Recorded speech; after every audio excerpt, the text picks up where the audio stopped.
जय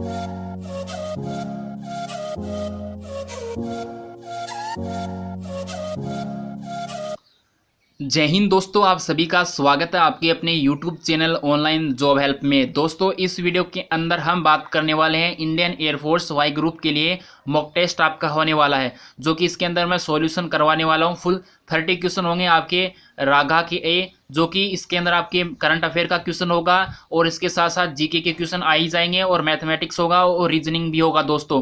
तो आपके लिए बहुत ही महत्वपूर्ण है ये सीरीज आपके लिए, और ये एपिसोड नंबर 1 है आपके लिए। और 10 जो सीरीज आएंगी टेस्ट के लिए, तो यानी 300 क्वेश्चन आपके लिए हो जाएंगे, जो कि लास्ट ईयर के रिपीटेड क्वेश्चन भी होंगे और आपके लिए नए करंट अफेयर सब कुछ मिक्स क्वेश्चन होंगे, तो जो कि आपके लिए बहुत ही महत्वपूर्ण है दोस्तों। ओके, तो आपके एक दिन के अंतराल के बाद में, एक दिन के अंतराल से 10 सीरीज आपके लिए लॉन्च हो जाएगी इस यूट्यूब चैनल पे। कोरोना वायरस की महामारी, उसके कारण आपका एग्जाम आगे से आगे पोस्टपोन हुआ है कोविड-19 की वजह से। तो जो भी स्टूडेंट्स तैयारी कर रहे थे वो अपनी तैयारी लगातार करते रहें, तैयारी को बिल्कुल कमज़ोर ना होने दें, मेरा यही कहना है। एग्जाम 100% होगा और आपको अपडेट है वो जल्द ही अपडेट करवा दिया जाएगा इंडियन एयरफोर्स की ओर से, ठीक है। तो सभी कैंडिडेट्स इस टेस्ट को जरूर देवें और एक बार शेयर भी जरूर करें अपने दोस्तों के साथ, ताकि सभी को अपडेट का पता चल सके। कहीं से भी आप तैयारी कर रहे हैं जिस तरीके से भी, लेकिन आप तैयारी करना आपके लिए बहुत जरूरी है, तैयारी को कमजोर ना होने दें, मेरा यही कहना है। चलिए गाइज स्टार्ट करते हैं वीडियो को।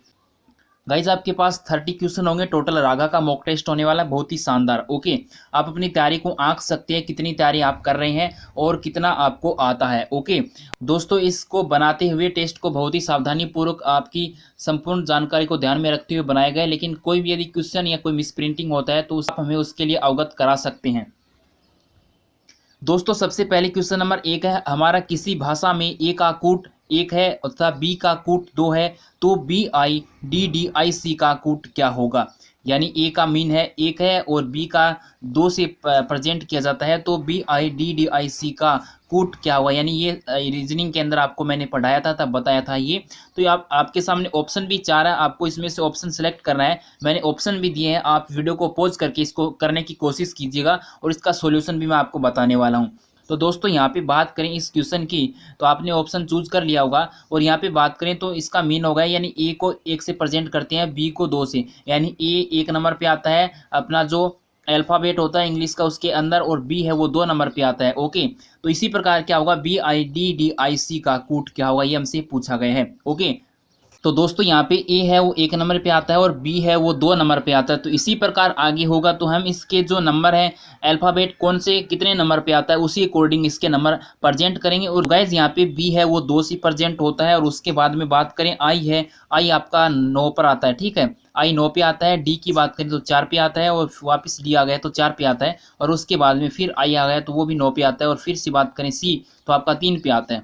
तो इस क्वेश्चन का राइट ऑप्शन होगा आपका 2 9 4 4 9 3, तो जो कि ऑप्शन नंबर आपका गाइज 1 है। ऑप्शन नंबर 1 इसका राइट क्वेश्चन, इस क्वेश्चन का राइट ऑप्शन होगा। चलिए गाइज नेक्स्ट क्वेश्चन पे बढ़ते। दोस्तों, next question very very important है आप सभी कैंडिडेट्स के लिए। 15 जनवरी 2004 को रविवार था, तो 15 जनवरी 2003 को कौन सा वार था, ये आपसे पूछा गया है। तो गाइज यहाँ पे मैं आपको बता देना चाहता हूँ कि इस प्रकार के क्वेश्चन है वो मतलब आपके लिए बहुत ही महत्वपूर्ण होते हैं। जो फिक्स डेट होते हैं, यानी 26 जनवरी 1950 और आपका 15 अगस्त 1947 वेरी वेरी इंपॉर्टेंट है। ये बहुत ही बार रिपीटेड क्वेश्चन है। 15 अगस्त 1947 को कौन सा वार था, या 26 जनवरी 1950 का कौन सा वार था, या महात्मा गांधी का जब जन्म हुआ उस दिन मतलब उस तारीख को कौन सा वार था। तो ये जो मतलब आपके लिए बेस्ट क्वेश्चन होते हैं उसके लिए मैं एक वीडियो अलग से लॉन्च करने वाला हूँ आपके लिए, जो फिक्स डेट होते हैं कैलेंडर के लिए। और कैलेंडर को पढ़ने का अलग अलग तरीका होता है सभी टीचर्स का, तो वो आप उस तरीके से फॉलो करके इसका आंसर निकाल सकते हैं। तो गाइज यहाँ पे देखिएगा, लीप और एलिप वर्ष यदि हम करके निकालते हैं, जनवरी को पूछा गया है और 15 जनवरी 2004 को हमको दिया गया है। हमें पता नहीं ये वार है या नहीं है, लेकिन ये उन्होंने दिया है, तो इसके अकॉर्डिंग हमको निकालना है, ना कि 15 जनवरी 2003 का डायरेक्ट निकालना है, ठीक है। यदि डायरेक्ट पूछता कि 15 जनवरी 2003 का कौन सा वार था तो अलग क्वेश्चन हो जाता, लेकिन यहाँ पे इसने हिंट दी है कि 15 जनवरी 2004 को रविवार था, ये इसका मानना है। तो इसके अकॉर्डिंग 15 जनवरी 2003 को कौन सा वार था। यहाँ पे अंतराल कितने वर्ष का है, 1 साल का है। 1 साल पीछे जाते हैं, लेकिन पीछे जाने का हमारे पास ऐसा कोई उत्तर नहीं होता है, लेकिन 1 साल आगे जाने के लिए हमारे पास एक कंसेप्ट होता है। तो गाइज उसी कंसेप्ट से हम करते हैं। तो इसके अंदर आप देखिएगा 1 साल, जैसे लीप वर्ष का क्या होता है आपका, लीप वर्ष में +1 डे होता है, मतलब 1 जनवरी और 31 जो दिसंबर होता है ना, उसके अंदर आपका एक दिन प्लस हो जाता है। अन्यथा जो लीप वर्ष होता है, जो यानी लीप वर्ष नहीं है, उसके अंदर क्या होता है, जो फर्स्ट डे होता है वही लास्ट डे होता है उसके अंदर। यानी 1 जनवरी को सोमवार है तो को भी सोमवार होगा। तो उसी तरीके से इसका काउंट करके आप निकाल सकते हैं दोस्तों। और इसका क्वेश्चन है, इसमें से एक भी ऑप्शन नहीं दिया गया है। इस क्वेश्चन का जो राइट ऑप्शन होगा वो शुक्रवार होगा दोस्तों, ठीक है। आप इसका आराम से निकाल सकते हैं इसी तरीके से, जिस तरीके से मैंने आपको हिंट दिया है, ओके। और कोई भी मिस्टेक होती है तो आप पूछ सकते हैं, कोई दिक्कत नहीं है इस हिंट के अकॉर्डिंग। और हिंट मैंने आपको दे दिया इस क्वेश्चन का, इनमें से ऑप्शन नहीं है। देखिए गाइज, यहाँ पे क्वेश्चन नंबर 3 आपका आ चुका है। और क्वेश्चन नंबर 3 है, यदि ए बी के दक्षिण में है और सी बी के पूर्व में है तो ए सी के किस दिशा में है। ऑप्शन आपके सामने है गाइस, आपको इसको पेन कॉपी होगा तभी इस क्वेश्चन को कर पाएंगे, थोड़ा सा इसमें पेन चलाना ही पड़ेगा दोस्तों। नेक्स्ट क्वेश्चन हमारा 4 नंबर है, जो कि आपके सामने दिया गया है। सीरीज का क्वेश्चन है ये आपका 5, 7, 10, 15, 22। नेक्स्ट जो वाला जो डिजिट है वो हमको ज्ञात करना है। इसके अंदर कौन सा रूल फॉलो हो रहा है वो हमको चेक करना पड़ेगा। सबसे पहले यहाँ पे 5 है, 5 के बाद में 7 हुआ, 7 के बाद में 10 हुआ, 10 के बाद में 15 और 15 के बाद में 22। तो ये आगे बढ़ रहा है लगातार, ओके। इसमें 2 ऐड करते हैं 7 होता है, इसके बाद में 7 में 3 ऐड करें तो 10 होता है, 10 में फिर 5 ऐड करें तो 15 होता है, फिर इसमें 7 ऐड करें तो 22 हो जाता है। तो यहाँ पे रूल हमको समझ में आ रहा है कि यहाँ पे 2 है, यहाँ पे 3 है, यहाँ पे 5 है, यहाँ पे 7 है। तो ये क्या है कि विषम संख्याएं हैं, 2, 3, 5, 7 है। तो आगे वाले में कौन सा स्टेप आएगा, इसमें 2 का प्लस का हो रहा है सब में, ठीक है। तो आगे वाला 9 आएगा। और 22 9 कितना होता है, 22 + 9 आपका हो जाएगा 31। तो इस क्वेश्चन का राइट ऑप्शन भी 31 ही होगा। 31 इस क्वेश्चन का राइट ऑप्शन होगा। ऑप्शन नंबर बी इस क्वेश्चन का राइट ऑप्शन है, ओके गाइज। दोस्तों question number 5 very very important है। दोस्तों क्वेश्चन नंबर 5 के अंदर आपको एक आकृति दी गई है, ओके।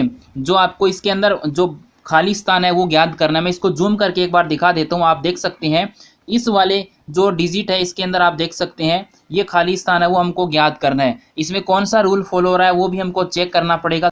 तो गाइज यहाँ पे आप देख सकते हैं, यहाँ पे है 4, 7, 3, 8, इनका कोई रोल नहीं कर रहा है, यानी कोई श्रृंखला वगैरह नहीं बन रही है इनकी। लेकिन यहाँ पे 1 कैसे आ रहा है, यहाँ पे 64 कैसे आया, यहाँ पे जो 27 है वो कैसे आया, और 64 है वो कैसे आया, और यहाँ पे कौन सा आना चाहिए वो भी हम देखेंगे। तो गाइज यहाँ पे जो सबसे पहले बात करें तो यहाँ पे आप देख सकते हैं कौन सा रूल फॉलो हो रहा है, ओके।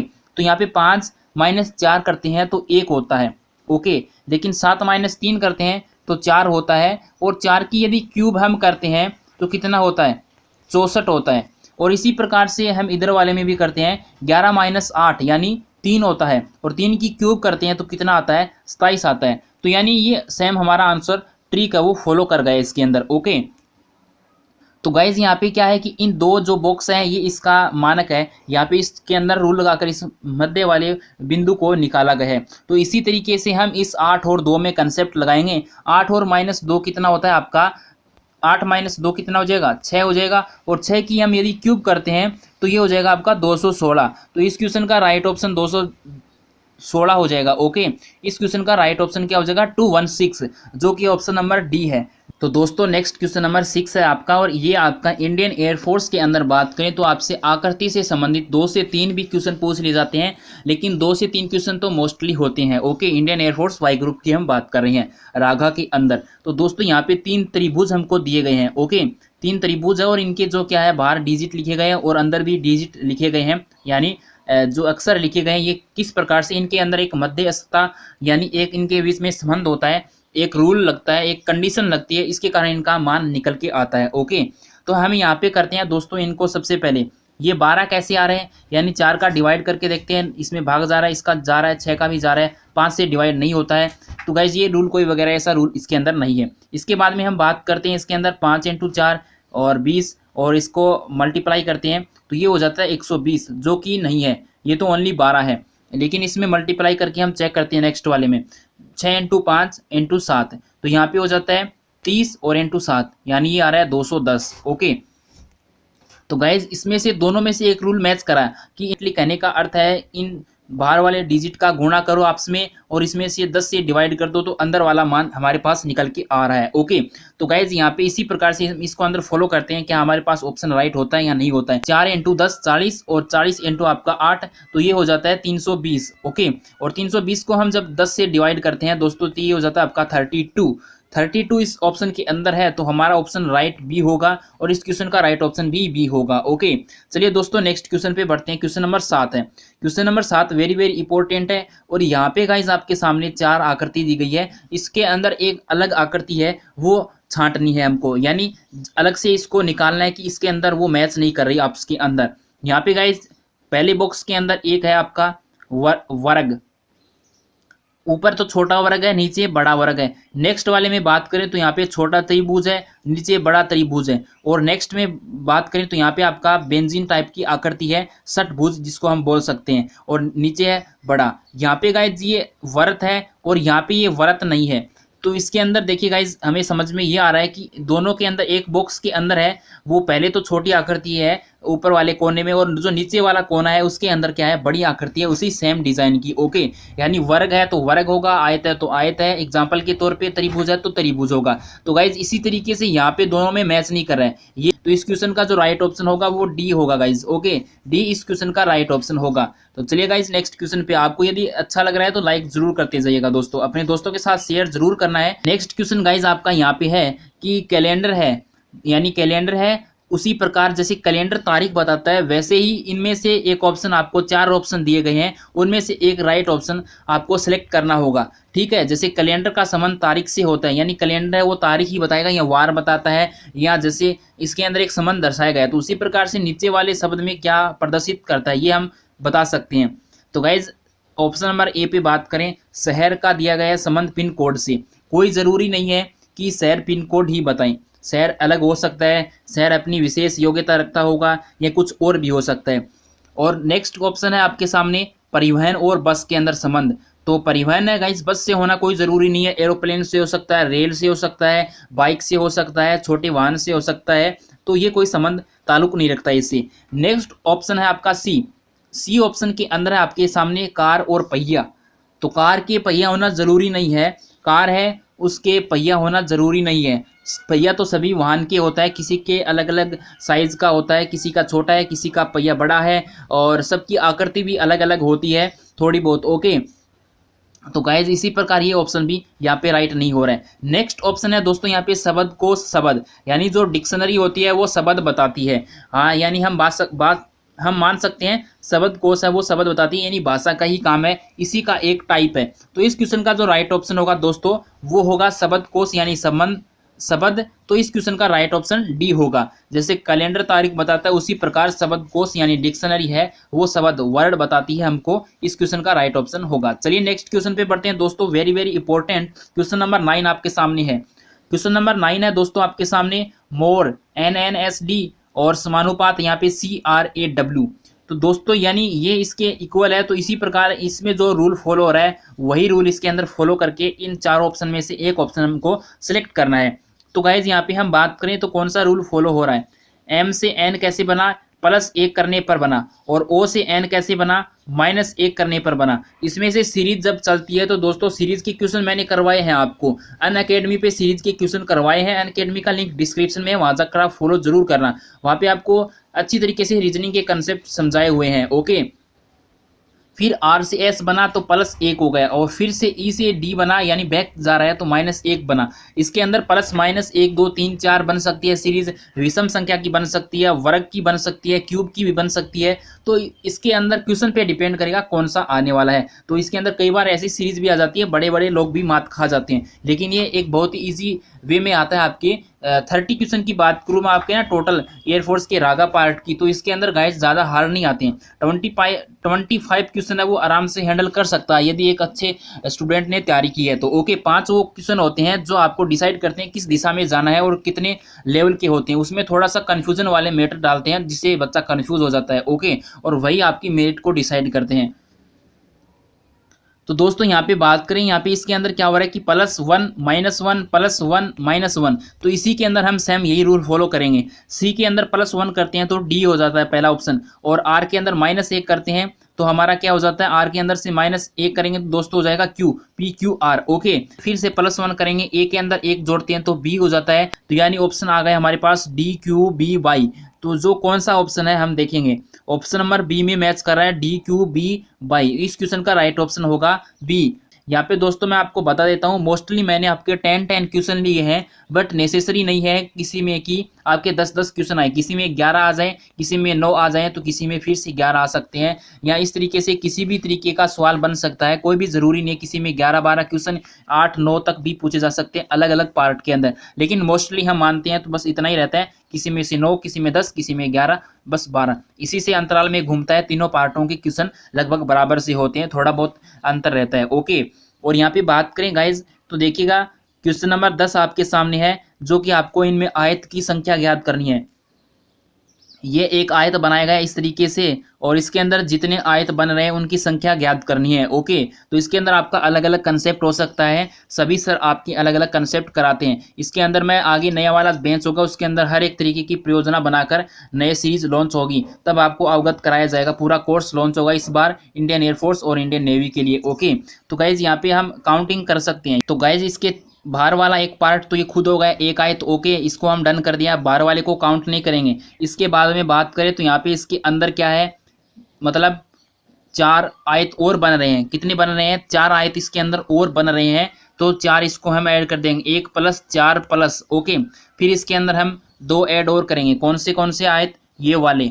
ओके, 5 आयत हमारे पास पहले से हैं, 5 + 2 हो गए दोस्तों 7। और इसके बाद में हम बात करें कौन से आयत और बनेंगे, ये 2 आयत और बन रहे हैं इधर। ओके, तो 7 + 2 कितने हो गए हमारे पास? 9 आयत बनेंगे इसके अंदर टोटल। और गाइज यहाँ पे इस क्वेश्चन के अंदर ऑप्शन भी हमारे पास है, तो इस क्वेश्चन का राइट ऑप्शन 9 होगा। हो सकता है आपकी दृष्टि में अलग हो, तो आप इसे अलग तरीके से काउंट कर सकते हैं, तो इस क्वेश्चन का राइट ऑप्शन तो 9 ही होगा। ओके, अब दोस्तों जीके पे बात आती है। नेक्स्ट क्वेश्चन नंबर 11 है आपका, और यहाँ पे पूछा है कि वर्तमान में गृह मंत्री कौन है। वर्तमान में गृह मंत्री कौन है? ऑप्शन आपके सामने है, नरेंद्र मोदी, राजनाथ सिंह, अमित शाह है, और इनमें से कोई नहीं। तो गाइज यहाँ पे है आपके सामने, आपने यदि अच्छी तरीके से तैयारी की है तो आपको बाई ऑप्शन से ही पता चल जाएगा कौन कौन से क्या है। ठीक है, तो यहाँ पे वर्तमान में जो गृह मंत्री है, तो आपकी बात करें गाइज यहाँ पे इस क्वेश्चन का राइट ऑप्शन होगा, वो होगा अमित शाह। ओके, गृह मंत्री कौन है? अमित शाह है। और नरेंद्र मोदी कौन है? भारत देश के प्रधानमंत्री हैं। और इसके साथ साथ वो कौन है, ये आपसे बहुत बार क्वेश्चन पूछा जा चुका है, नीति आयोग के अध्यक्ष कौन है? तो वो प्रदेश के प्रधानमंत्री यानी नरेंद्र मोदी ही है। ये क्वेश्चन नेवी एयरफोर्स में 2 से 3 बार पहले पूछा जा चुका है, तो मैं आपको अवगत करा देता हूँ यहाँ पे। और गाइज इसके बाद में इसके साथ साथ ये क्वेश्चन भी बाई ऑप्शन, जो ऑप्शन दिए होते हैं उनसे क्वेश्चन आपको कंसेप्ट क्लियर करना चाहिए कि ये क्वेश्चन किससे पूछा जा सकता है। तो ये आपको रक्षा मंत्री इनको बनाया गया है। ठीक है, गृह मंत्री वर्तमान में अमित शाह हैं, तो इसमें से आप पूछा जा सकता है किसी भी प्रकार से क्वेश्चन। तो ये तीनों ऑप्शन, तो एक इसका राइट ऑप्शन एक ही है, बट दो जैसे भी और अदर ऑप्शन है वो इससे क्वेश्चन बनते हैं, तो क्वेश्चन क्लियर होने चाहिए एक साथ में। ओके, क्वेश्चन है दोस्तों, भारत व चीन के बीच अंतर्राष्ट्रीय सीमा का नाम क्या है? ऑप्शन एक है मैकमोहन, रेडक्लिफ, डूरंड। कौन सी रेखा है जो भारत व चीन को अलग अलग करती है, यानी अंतर्राष्ट्रीय सीमा का नाम आपसे पूछा गया है। तो यहाँ पे बात करें मैकमोहन, तो किस देश के बीच की रेखा है आप बताएंगे, रेडक्लिफ किसके बीच की है, और डूरंड जो रेखा है वो किसके बीच की है। तो गाइज यहाँ पे हम बात करें तो मैकमोहन इस क्वेश्चन का राइट ऑप्शन होगा।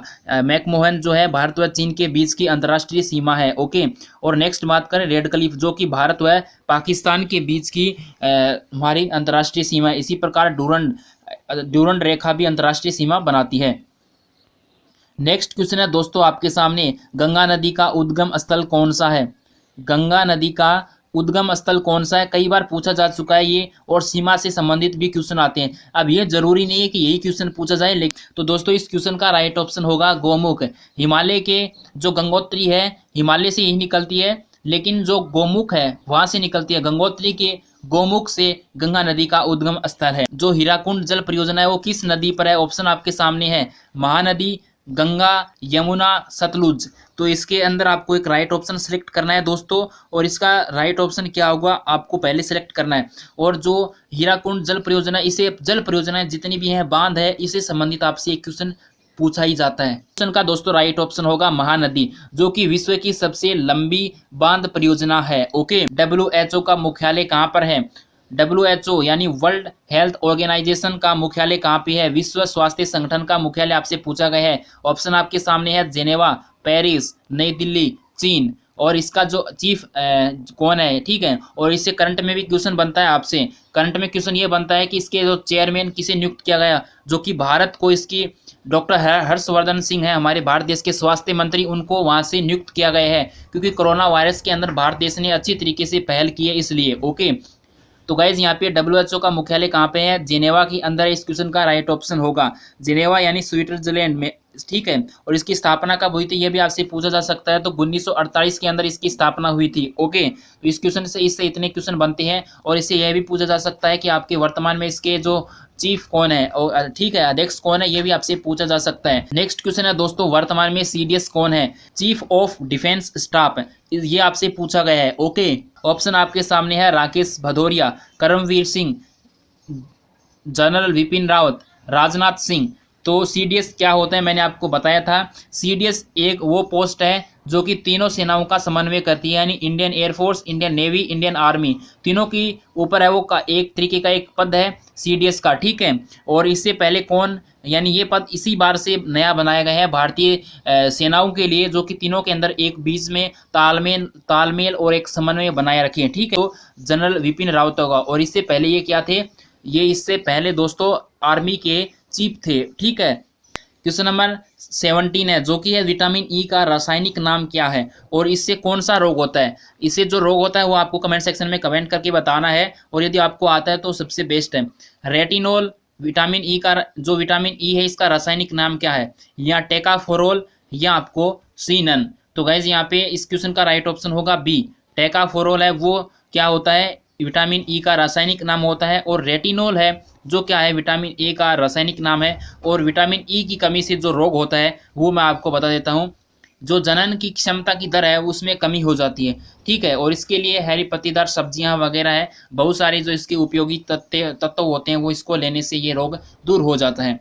तो चलिए दोस्तों, नेक्स्ट क्वेश्चन है, कोरोना वॉच ऐप किसने लॉन्च किया है। वेरी वेरी इंपॉर्टेंट है दोस्तों। सरकारों ने, अलग अलग राज्यों ने, अलग अलग वैज्ञानिकों ने सब तरीके से अपना यहाँ पे प्रदर्शन किया है, यानी देश हित के लिए सब कुछ किया है। एप्लीकेशन लॉन्च किया है, वेबसाइट लॉन्च की है, पढ़ाई करने के लिए रेडियो पे भी शुरुआत की है, और कोरोना के लिए अलग अलग किट टेस्ट तैयार भी किए हैं। तो बहुत सारी योजनाएं हैं, बहुत सारे प्रोग्राम है जो कि कोरोना वायरस से संबंधित क्वेश्चन बनते हैं। तो दोस्तों यहाँ पे इसी प्रकार के मद्देनजर में आता है कि कोरोना वॉच ऐप किसने लॉन्च किया, जो कि आपके लिए करंट का क्वेश्चन है, हाल ही में अभी अप्रैल का ही है। ओके, तो दोस्तों यहाँ पे आपकी बात करें, यहाँ पे कोरोना वॉच ऐप किसने लॉन्च किया है, तो इसमें से ऑप्शन आपके सामने, यानी स्टेट का नाम पूछा गया है, नई दिल्ली, राजस्थान, हरियाणा, कर्नाटक। तो इसके अंदर है गाइज आपका कर्नाटक होगा। ओके, कर्नाटक है, इस क्वेश्चन का राइट ऑप्शन होगा। नई दिल्ली के अंदर 5T प्लान लॉन्च किया गया था, वो भी आपको पता होना चाहिए। और राजस्थान के अंदर है वो सबसे पहले लॉकडाउन भी लगा था, कोरोना वायरस के जो सर्वव्यापी लॉकडाउन लगाया था मोदी जी ने, उससे पहले ही लॉकडाउन राजस्थान में किया था। और इसके अलावा बात करें तो यहाँ पे राजस्थान में एक ई-लर्निंग प्लेटफॉर्म भी लॉन्च किया गया था, उसका नाम आपको कमेंट सेक्शन में कमेंट करके बताना है, जो कि मैं आपको करंट अफेयर में करा चुका हूँ, ठीक। हाल ही में फीफा का जो क्वेश्चन है हर बार किसी ना किसी शिफ्ट में पूछा जाता है दोस्तों। तो फीफा द्वारा जो सूची जारी हुई है भारत का, उसमें कौन सा स्थान है। फीफा जो है एक किसका संगठन है, ये आप बोल सकते हैं, जैसे एक बोर्ड होता है उसी तरीके से क्रिकेट का जैसे इंडिया के अंदर BCCI है, तो उसी अकॉर्डिंग क्या है, जो फुटबॉल होता है उसके लिए फीफा है। ओके, तो ये गाइज उसने एक लिस्ट जारी की है, उसके अंदर भारत का कौन सा स्थान है ये आपसे पूछा गया है। ऑप्शन 1 है 110, ऑप्शन B 111, ऑप्शन C 108 और ऑप्शन D 109। तो गाइज राइट ऑप्शन होगा, जो कि आपका ऑप्शन आपको सिलेक्ट करना है दोस्तों। और इस क्वेश्चन का जो राइट ऑप्शन होगा C ऑप्शन होगा, 108 है। और इससे पहले आपसे ये भी पूछा जा सकता है कि सीरियस में कौन है, यानी नंबर 1 पे कौन है। नंबर 1 पर है आपका बेल्जियम दोस्तों। ओके, और नंबर 2 और नंबर 3 आपको कमेंट सेक्शन में कमेंट करके बताना है कौन सा देश है। इसे फीफा से क्वेश्चन हर बार पूछा जाता है आपको। ओके, वेरी वेरी इंपॉर्टेंट है ये आपके लिए। कौन सी जो सूची है जारी की गई उसके अंदर भारत का कौन सा स्थान है, यानी रैंकिंग पूछा गया आपके सामने। ओके, चलिए दोस्तों, नेक्स्ट क्वेश्चन है, यहाँ पे जीके का पार्ट खत्म हो रहा है आपका, फिर मैथमेटिक्स स्टार्ट होने वाला है। भोर का तारा किसे कहा जाता है। ओके, बुध, शुक्र, शनि, नन। भोर का तारा है वो शुक्र को कहा जाता है दोस्तों, और शाम यानी शाम का जो तारा है वो भी सांझ का तारा बोल सकते हैं या भोर का, तो दोनों को ही शुक्र का तारा कहा जाता है, शुक्र को कहा जाता है। ओके, इस क्वेश्चन का राइट ऑप्शन होगा। चलिए दोस्तों, नेक्स्ट क्वेश्चन पे बढ़ते हैं। यहाँ पे next question very very important है, आपका मैथमेटिक्स का पार्ट स्टार्ट हो चुका है। मैंने मैथमेटिक्स के बहुत ही सिंपल क्वेश्चन लिए हैं, आपको हो सकता है कि पहले से आते होंगे, और इस तरीके के क्वेश्चन आते हैं। बस एक दो क्वेश्चन है थोड़ा सा हार्ड होता है और इससे हार्ड क्वेश्चन नहीं होते हैं। ओके, तो किसी कक्षा में कुल 2000 विद्यार्थी हैं तथा लड़कों का 60% है, तो लड़कियों की संख्या ज्ञात कीजिए। तो दोस्तों यहाँ पे क्या है कि इस क्वेश्चन को करने के दो तरीके हैं। एक तो जो हम बचपन से करते आते हैं, पहले 2000 विद्यार्थी हैं और इसका 60% निकालेंगे, फिर इसमें जो संख्या आएगी इसको इसमें से घटाएंगे, तो उस तरीके से कर सकते हैं। और सेकंड वाला जो मेथड है 100 पर हम प्रतिशत को मानते हैं, 100 पर क्या मानते हैं, प्रतिशत मानते हैं। तो यहाँ पे कितना दिया गया है, लड़कों का परसेंट कितना है, 60% है। तो अब 100 पर मानेंगे तो लड़कियों की जो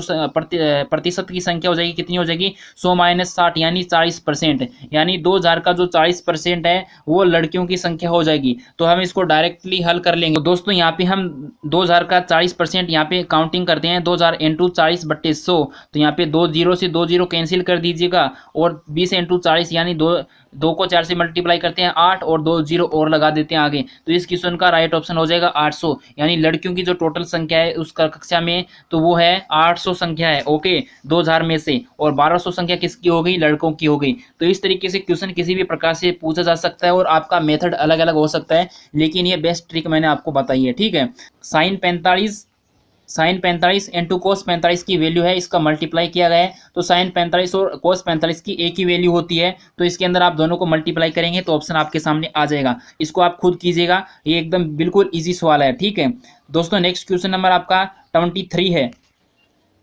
x रेशियो y, यानी दो संख्याओं का अनुपात दिया गया है, x y अनुपात y = 7:5। एक तरीके से मैंने अनुपात आपको जब करवाया था बताया था, यानी इस तरीके से दिया हुआ हो तो हम ऐसे मान सकते हैं कि x की वैल्यू 7 है, वैसे है नहीं एक्चुअली, लेकिन यहाँ पे क्या है, मान सकते हैं इसके बराबर दिया होता है तब वह राशि उसके बराबर ही होती है। ओके, और y की वैल्यू कितनी है, 5 है। तो गाइज यहाँ पे यही आपके सामने है, और इसके अंदर ये पूछा गया है कि x² + y² और अनुपात -x² - y², ये आपसे पूछा गया है। तो इसमें हम डायरेक्ट x और y की वैल्यू रखेंगे, तो इसके से हमारा मान आ जाएगा, इससे हमारा मान निकल के आ जाएगा। तो x की जगह 7 लिखते हैं, 7 + 5, 7 की स्क्वायर + 5 की स्क्वायर, और अनुपात कितना है, x² - 7 की स्क्वायर - 5 की स्क्वायर, ये आपके सामने हो जाएगा। तो दोस्तों यहाँ पे हम वैल्यू जब निकालते हैं तो यहाँ पे देखिएगा, इसका अनुपात निकालने की कोशिश कीजिएगा आप। यहाँ पे जो अनुपात बनता है वो आपका हो जाएगा 49 + 25, और 49 - 25 ये होगा। ओके, आप समझ गए होंगे। तो यहाँ पे अनुपात कितना होता है, 74 और = 24 होता है अनुपात। इसको हम 2 से कैंसिल कर सकते हैं, तो 37 = 12 हो जाएगा। ओके, तो ये कहीं पर ऑप्शन में दिया गया है तो राइट ऑप्शन हो जाएगा, जो कि ऑप्शन बी में है। इस क्वेश्चन का राइट ऑप्शन बी होगा। नेक्स्ट क्वेश्चन है दोस्तों, 4 संख्याएं दी गई हमको। ठीक है, 4 संख्याओं का औसत है 20 है, 4 संख्याओं का औसत 20 है, और इनमें से 3 संख्याओं का औसत 18 है। तो चौथी संख्या ज्ञात कीजिए। यानी 3 संख्याओं का औसत दिया है और 4 संख्याओं का औसत दिया है। हमें पता नहीं है कौन सी संख्या होगी, लेकिन हम एक्सप्लेन कर सकते हैं। पहले वाला तरीका नहीं लगाना है, डायरेक्टली कर सकते हैं। ABCD मान सकते हैं, XYZ मान सकते हैं। 4 संख्याओं को जैसे औसत निकालते थे तो उसके इक्वल इसने औसत का मान दे दिया है 20। तो यानी 4 संख्याओं का इसमें एक ऐड और कर दीजिए, ए ऐड कर दीजिए। इन चारों संख्याओं को हमने औसत निकाला तो 20 आता है, और 20 को हम इसको यदि मल्टीप्लाई करते हैं तो ये इसका क्या हो जाएगा, योग हो जाएगा, यानी 80 हो जाएगा।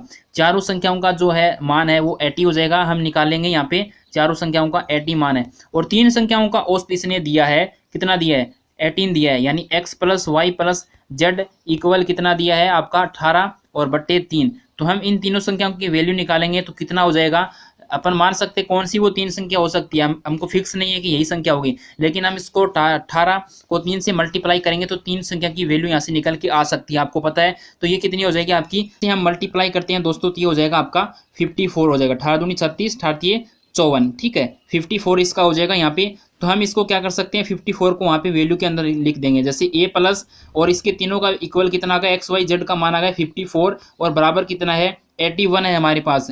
तो a बराबर क्या हो जाएगा हमारा, 80 के अंदर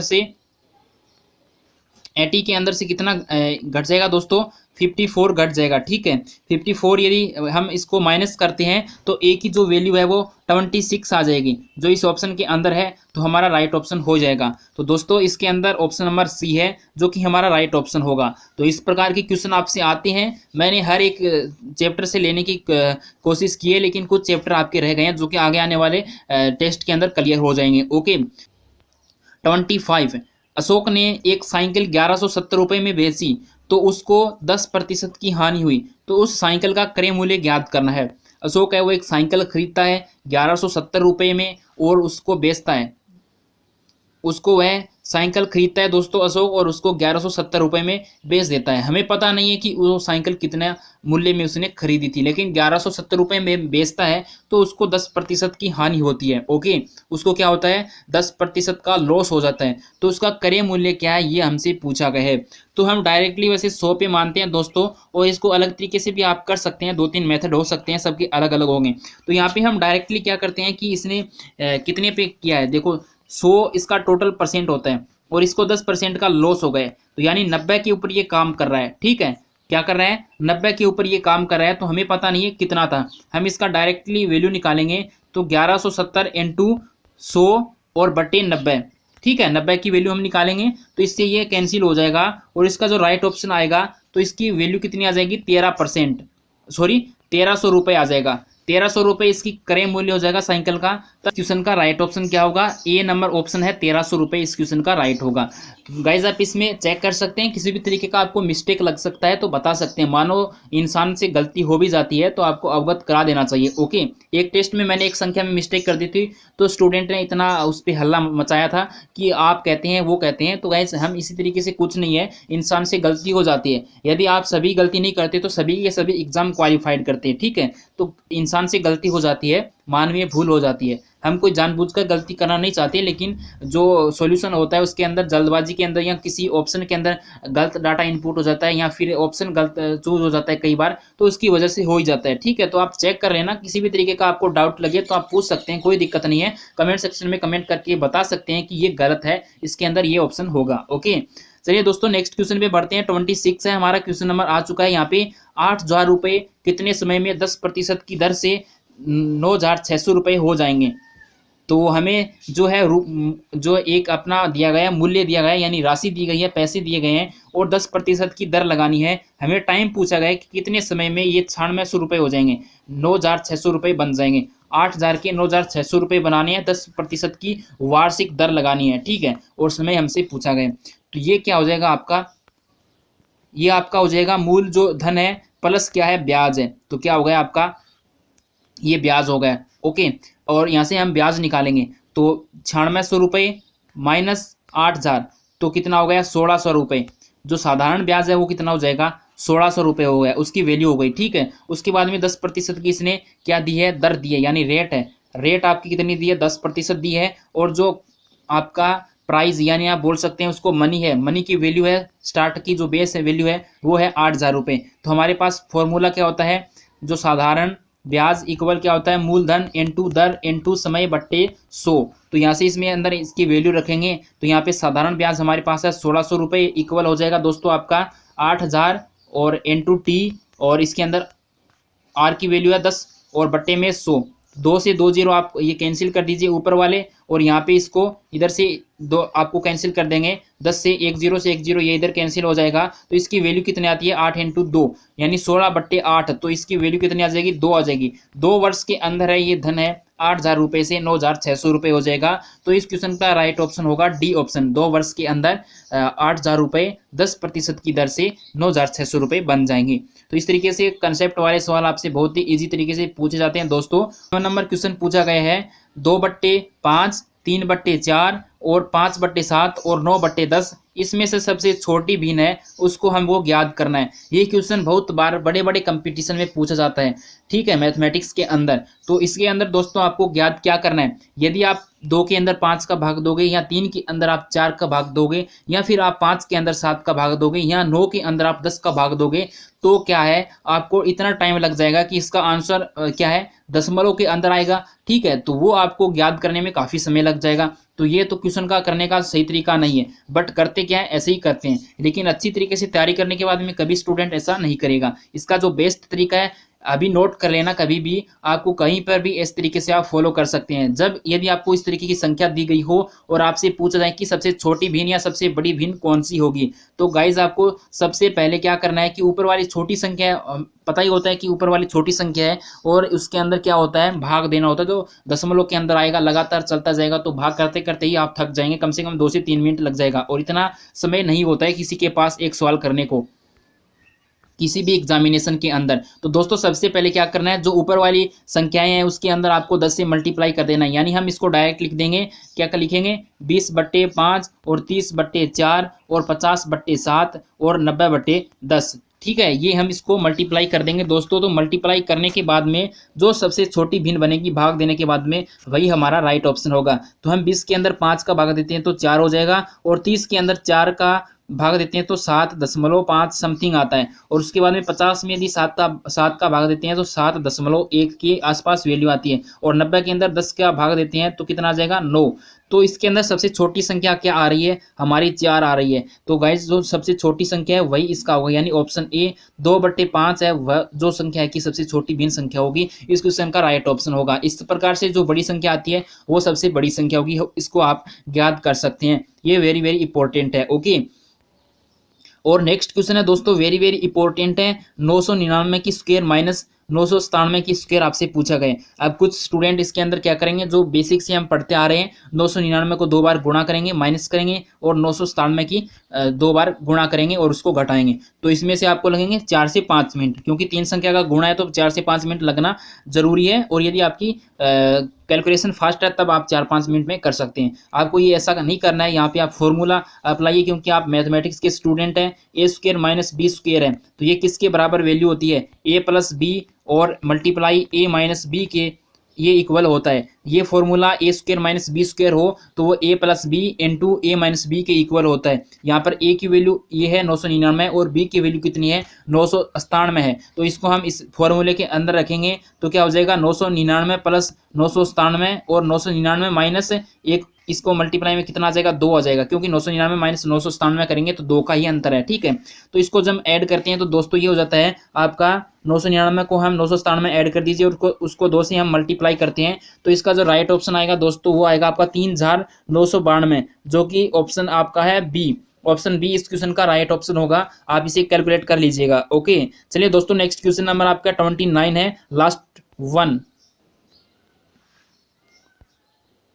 तो दोस्तों यहाँ पे है 40 व्यक्ति किसी काम को 20 दिन में करते हैं, तो 8 व्यक्ति उसी काम को कितने दिन में करेंगे। इसी तरीके से आपसे क्वेश्चन पूछा जाता है।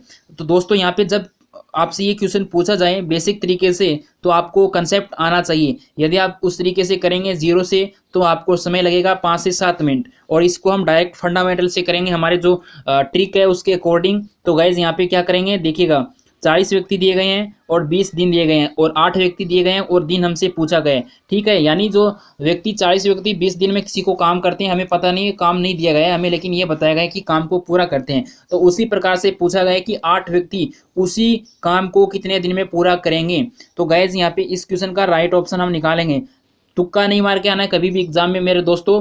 हाँ, आपको हो सकता है आपने कुछ पढ़ा नहीं है तो वो आपकी मनसा है, लेकिन आप पढ़े हुए हैं और अच्छी तरीके से तैयारी की है तो कभी तुक्का मत लगाना, क्योंकि राइट ऑप्शन होते हुए आपका सिलेक्शन होते होते भी आप बाहर हो सकते हैं, क्योंकि नेगेटिव मार्किंग है। तो दोस्तों यहाँ पे फॉर्मूला होता है MDH इक्वल टू MDS, आपने पढ़ा होगा, काफ़ी स्टूडेंट पढ़ते हैं, ऑनलाइन पढ़ते हैं, किसी ने कोर्स परचेज कर रखा है, तो जो भी है ठीक है।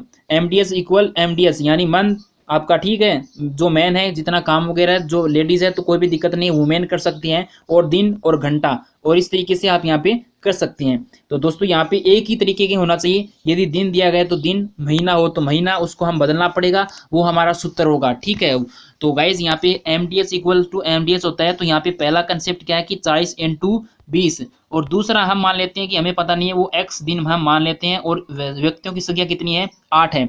तो गाइज यहाँ पे क्या हो जाएगा, ऑप्शन आपके सामने 4 × 8, ये हो जाएगा इधर 800, और इधर हो जाएगा 8x। तो x की वैल्यू निकालना है तो 8 का हम डिवाइड करेंगे तो ये हो जाएगा 1, यानी x की वैल्यू निकल के आ गई 100। तो व्यक्ति इसके अंदर कितने दिन में काम करेंगे, x की वैल्यू 100 निकल के आई है, तो दोस्तों 8 व्यक्ति उस काम को 100 दिन के अंदर कंप्लीट करेंगे। तो ऑप्शन इस क्वेश्चन का राइट ऑप्शन होगा। और गाइज इस सेशन का लास्ट क्वेश्चन होगा दोस्तों,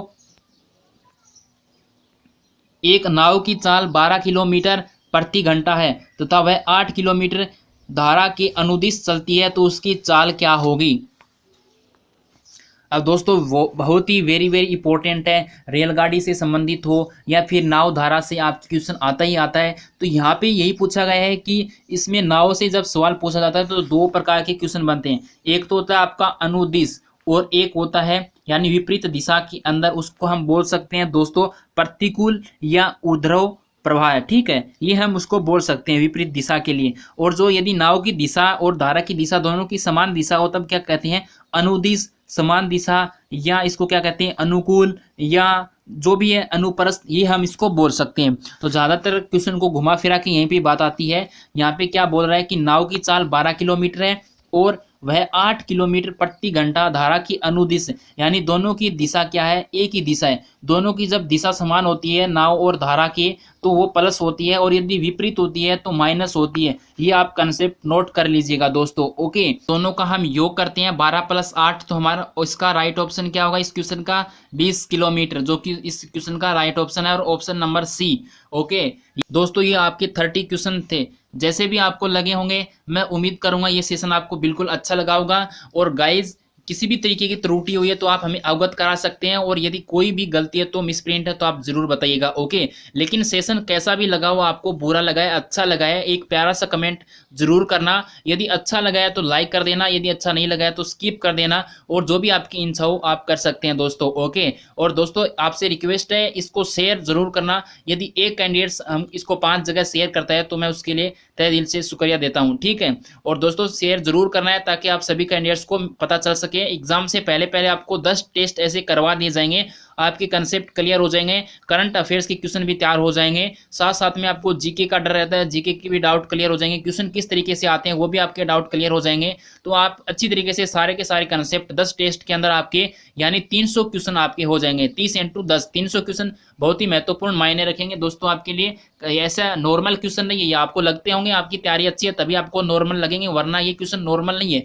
एक मीडियम रेंज से क्वेश्चन है, ऊपर ऊपर के क्वेश्चन नहीं है आपके। ओके, तो दोस्तों बस इतना ही कहना चाहूँगा, लॉकडाउन में अच्छी तरीके से तैयारी करते रहिएगा, और आपको एग्जाम जल्दी आपका होने वाला है, जुलाई तक संभावना है एग्जाम की, और अपडेट आपका जून के फर्स्ट वीक में आ जाएगा। तो सभी कैंडिडेट्स को best of luck, take care, bye bye, जय हिंद जय भारत। चैनल को जरूर से सब्सक्राइब करना, वीडियो के नीचे जो रेड कलर वाला सब्सक्राइब बटन है और इसको लाइक एंड शेयर कर देना अपने दोस्तों के साथ, और ग्रुप में शेयर जरूर करना। जय हिंद जय भारत, वंदे मातरम, भारत माता की जय। मिलता हूँ एक और नए अपडेट के साथ, तब तक टेक केयर। और गाइस अनअकैडमी पर रीजनिंग के और मैथमेटिक्स के कुछ 10 से 12 कोर्स करवाए गए हैं, तो वहाँ पे आप जाकर लिंक डिस्क्रिप्शन है, वहाँ जाकर आप फॉलो कर लेना, वहाँ पे आपके डाउट क्लियर हो जाएंगे। पूरा का पूरा कंसेप्ट करवाया गया, तो कोई भी आपको डाउट वहाँ पे नहीं आएगा। ओके।